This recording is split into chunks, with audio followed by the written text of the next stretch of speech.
Well, we're always tracking the tropics for you here at CBS 12, and the big weather story continues to be Tropical Storm Erin out there, located across the central Atlantic. Now, for the last few days, Erin has not been able to strengthen due to a lot of Saharan air layer overhead. But notice there's been a little bit more of a concentration of the showers and storms, more red, high-top cloud tops.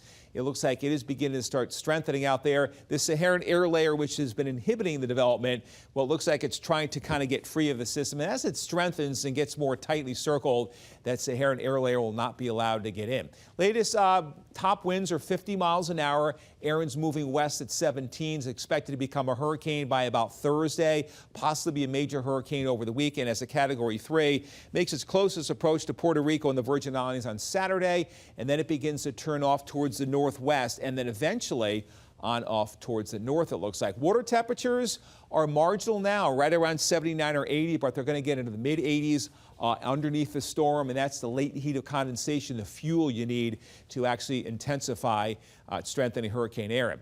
Erin will move around a weakening high pressure ridge off to the east, weakened somewhat by this surface cool front and upper level jet stream disturbance, which will move off in New England and North Atlantic coast. And the computer models, as you can see, are in fairly good agreement here in taking that turn hundreds and hundreds of miles east of Florida. Now, the models sometimes have been varying. You'll notice the latest European run in red, an extreme outlier has really shifted its track off towards the west. That's just one model run. The GFS is all the way here in white. So there's still a little bit of a disparity, but you always want to basically not look at an individual forecast track from run to run and take advantage of what the Hurricane Center is showing. So the European ensembles are very close here, at least some of them. Some actually make landfall in the Carolinas, but again, a lot are further offshore. Now, the ensembles, what are they? They're just taking the same model and running it several dozen times with slightly different initial conditions or starting conditions to take it, realize that meteorology is imperfect and there can be some different initial conditions out there. GFS members are a little bit further to the east.